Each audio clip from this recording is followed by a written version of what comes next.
శ్రీమాత్రే నమ. జయ గురు దత్తాత్రేయ నమ.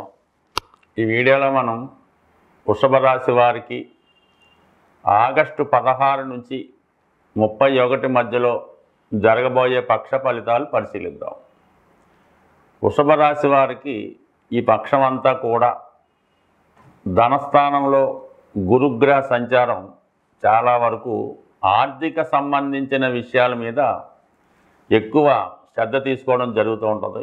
కుటుంబంలో జరగవలసినటువంటి పుణ్య కార్యక్రమాలు, పూజలు, శుభకార్యాల కొరకు ఎక్కువగా ప్రయత్నం చేస్తారు. ఈ పక్షం అంతా కూడా ఇంచుమించుగా బంధుమిత్రులు చాలా వరకు మీ గృహాన్ని విజిట్ చేయడం, మీతో ఇప్పించినటువంటి ఆతిథ్యాన్ని స్వీకరించడం, అంటే మొత్తం ఇదంతా చాలా సందడిగా వాతావరణం ఈ పక్షం అంతా కనబడుతూ ఉంటుంది. అయితే ఇదే నెల ఆగస్టు 20వ తారీఖున రాస్యాధిపతిగా ఉన్నటువంటి శుక్రుడు ధనాధిపతి బుధుడితో కలిసి ఉండడం వల్ల చాలా వరకు మీలో ఒక కొత్త ఆలోచనలు రావడం జరుగుతూ ఉంటుంది. కొత్త పరిచయాలు ఏర్పడతాయి. ఏదో ఒక శుభవార్త మిమ్మల్ని చాలా ఆనందాన్ని కలుగజేస్తూ ఉంటుంది. అంటే ఆర్థిక పరంగా మీ యొక్క గ్రోత్ కూడా కనబడుతూ ఉంటుంది. అంటే సంపద, అంటే మీ యొక్క ఆదాయం రోజు రోజుకి పెరగడం జరుగుతూ ఉంటుంది. విద్యార్థులు విద్యయందు ఎక్కువ శ్రద్ధ పెట్టడం జరుగుతూ ఉంటుంది. తరచూ ఏదో ఒక కొత్త విషయాన్ని తెలుసుకోవడంలో ఈ రోజులు చాలా హ్యాపీగా నడుస్తూ ఉంటాయి. ఇక ముఖ్యంగా ఇదే పక్షంలో రవి స్వక్షేత్రానికి వెళ్ళడం జరిగింది. అక్కడ నుంచి దశమ భావాన్ని వీక్షించడం వల్ల అక్కడ ఉన్నటువంటి రాహు, కేతువు, ఈ గ్రహాలన్నీ కూడా మీకు వృత్తి సంబంధించిన విషయాల మీద ఎక్కువ ఆసక్తి చూపడం జరుగుతూ ఉంటుంది. ఏదైనా ప్రభుత్వానికి సంబంధించినటువంటి కార్యక్రమాల్లో కానీ, ప్రభుత్వ ఉద్యోగంలో, అంటే ప్రభుత్వ ఉద్యోగం అంటే ప్రభుత్వం సంబంధించినటువంటి పనులు ఏమైనా కావాల్సి ఉన్నా, ఏదైనా రాజకీయ సంబంధించినటువంటి పైరవీలు చేయవలసి ఉన్నా, పెద్ద పెద్ద రాజకీయాల దగ్గర నుంచి కలుసుకోవాలన్నా చాలా వరకు మీకు ఈ పక్షంలో ముఖ్యమైనటువంటి పనులు రాజకీయవేత్తల ద్వారా కానీ, సంఘంలో పెద్ద మనుషులు మీకు చాలా వరకు సహకరించే అవకాశం అయితే ఉంటుంది. అంటే వృత్తిలో ఒక విధమైనటువంటి బాధ్యతలు పెరుగుతాయి. అలాగే మీరు కూడా అనేక సమస్యలను ఎదుర్కొని మీ వృత్తిని సంతోషంగా, చాకచక్యంగా నిర్వహించడానికి మీ యొక్క ప్రయత్నాలు చాలా వరకు మీరు చేయడం జరుగుతూ ఉంటుంది. అంటే చిన్న చిన్న ఆటంకాలు ఎదురైనప్పటికీ కూడా దాన్ని సరిదిద్దుకొని మళ్ళీ కొత్తగా మీ ప్రయత్నం చేయడం వల్ల వృత్తిలో మీరు చాలా వరకు సక్సెస్ అవ్వడం జరుగుతూ ఉంటుంది. వీటన్నిటికీ మించి ముఖ్యంగా ఈ సప్తమాధిపతిగా ఉన్నటువంటి కుజుడు 5వ స్థానంలోకి వచ్చాడు. 5వ స్థానం అన్నది ఏంటంటే మన యొక్క ఆలోచన విధానం, ప్రేమ వ్యవహారాలు, అలాగే మీ యొక్క సంతానం యొక్క అభివృద్ధి, వాళ్ళ యొక్క ఫ్యూచరు, ఇవన్నీ కూడా దాని మీదే ఆధారపడుతుంటాయి. ఇప్పుడు వ్యయాధిపతిగా కుజుడు 5వ స్థానంలోకి రావడం వల్ల పిల్లల యొక్క అభివృద్ధి విషయంలో కొద్దిగా ఇబ్బంది పడుతూ ఉంటారు.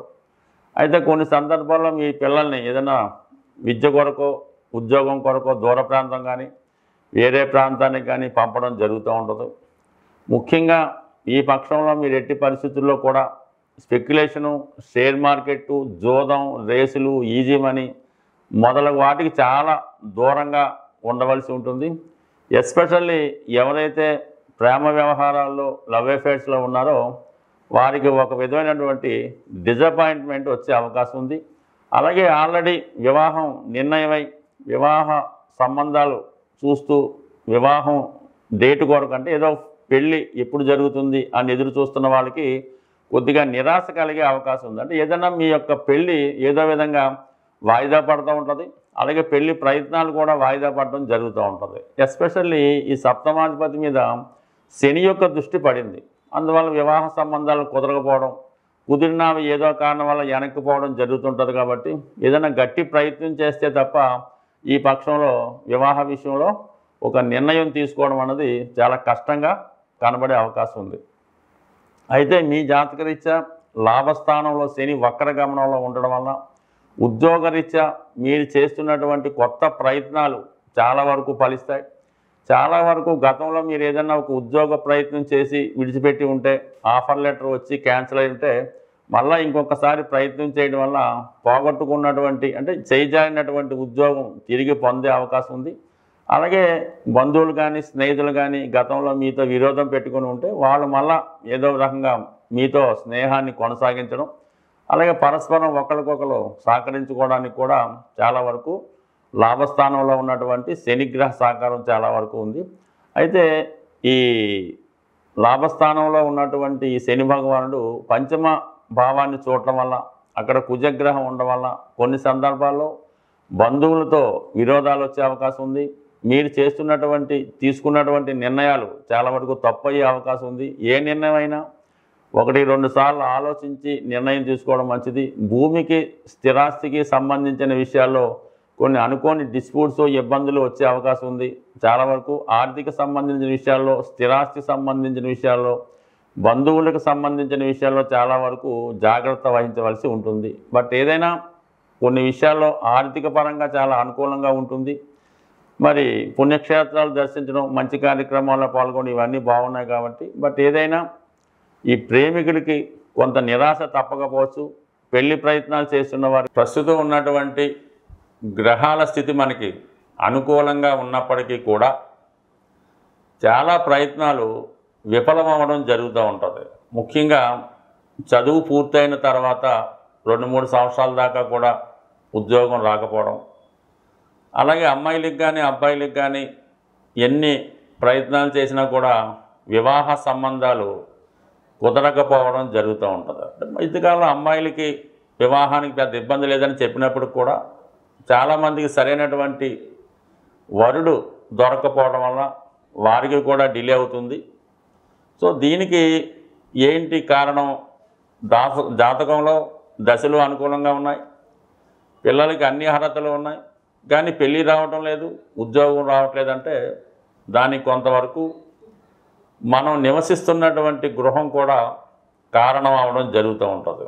సో అందువలన ఒకే గృహంలో ఒక 4-5 ఉన్నప్పటికీ కూడా అందులో కొంతమందికి చాలా బ్రహ్మాండంగా ఉంటుంది, మరి కొంతమందికి చాలా ఇబ్బందికరంగా ఉంటుంది. అంటే ఆ గృహంలో వాస్తుపరంగా ఉన్నటువంటి దిక్కులలో ఉన్నటువంటి దోషాన్ని బట్టి కొంతమందికి ఇబ్బంది కలుగుతూ ఉంటుంది. సాధారణంగా ఈశాన్య దోషం ఉన్నప్పుడు ఆ కుటుంబంలో ప్రథమ సంతానంపై ఎక్కువ ఇబ్బంది చూపుతాడు. ఆగ్నేయ దోషం ఉన్నప్పుడు రెండవ సంతానం మీద, స్త్రీల మీద ఎక్కువ ప్రభావం చూపడం జరుగుతూ ఉంటుంది. వాయువ్య దోషం ఉన్నప్పుడు తృతీయ సంతానం మీద, ఆ ఇంట్లో ఫైనాన్సు, ప్రేమ వ్యవహారాల మీద ఎక్కువ ప్రభావం చూపుతూ ఉంటుంది. నైరుతి అనుకూలంగా లేనప్పుడు అది కుటుంబం అందరినీ కూడా ఇబ్బందులు పెడుతూ ఉంటుంది. ఏదో ఒక హెల్త్ ప్రాబ్లంతో ఎవరో ఒకరు ఇబ్బంది పడుతుంటారు. కుటుంబ సభ్యుల మధ్య ఒకరికి పడకపోవడం ఈ విధంగా నడుస్తూ ఉంటుంది. సో ఇది ప్రధాన 4 దిక్కులు. అలాగే మొత్తం ప్రస్తుతం గతంలో 8 దిక్కులుగా విభజించేవారు. అంటే తూర్పు, పడమర, ఉత్తర, దక్షిణం, ఈశాన్యం, వాయువు, నైరుతి, ఇలాగా 8 దిక్కులు. దీన్ని ఇప్పుడు మళ్ళా కొద్దిగా ఆధునిక వాస్తు ప్రకారం ఈ 12 దిక్కులుగా విభజించి మరీ సూక్ష్మంగా విభజించడం జరుగుతుంది. అంటే 360 డిగ్రీలు ఉన్నటువంటి మన గృహాన్ని ప్రతి 30 డిగ్రీలకి విభజించి ఎక్కడ ఏ సమస్య ఉంటే ఏ ప్రాబ్లం ఉంటుంది, దాన్ని ఏ విధంగా సవరించాలన్నది ప్రస్తుతం ఆధునిక వాస్తు ప్రకారం పరిశీలించడం జరుగుతూ ఉంది. ఏదైనా మన జీవితాలు బాగుపడాలి, తొందరగా సెటిల్ అవ్వాలి అనుకున్నప్పుడు ఖచ్చితంగా కొంత శ్రమైనా, కొంత ధనం ఏవైనా గృహాన్ని ముందు సరి చేసుకుంటే ఆ గృహంలో నివసిస్తున్న వారికి అదృష్టయోగం పట్టడం, వారి ఇంప్రూవ్మెంట్ కూడా బాగా రావడం జరుగుతూ ఉంటుంది.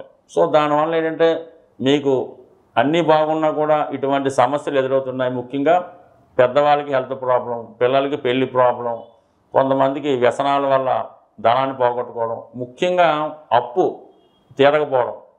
₹1,00,000 నెలకు వస్తున్నా కూడా 10,000 అప్పున్నా కూడా తీర్చలేకపోతుంటారు. ఇవన్నీ కూడా ఒకసారి ఎవరైతే జీవితంలో అభివృద్ధి చెందామనుకున్నారో, ఇంకా బాగుందాం అనుకున్నారో మీ యొక్క గృహాన్ని కూడా పరిశీలించుకొని, అలాగే జరుగుతున్నటువంటి దశ అంతర్దశలను కూడా జాగ్రత్తగా పరిశీలించుకొని తగు విధంగా పరిష్కారం చేసుకుంటే చిన్నగా, అంటే గోటితో పోయేదాన్ని గొడ్డల దాకా తెచ్చకుండా చిన్న పరిష్కారంతో రాబోయే విపత్తుల్ని కాపాడుకునే అవకాశం ఉంటుంది. సో ఏదైనా వాస్తు అన్నది సరి చేసుకోవాలి తప్ప యంత్రాలతోనో, తాయెత్తులతోనో, బొమ్మలతోనో వాస్తు ఎప్పుడు కూడా సరవదు.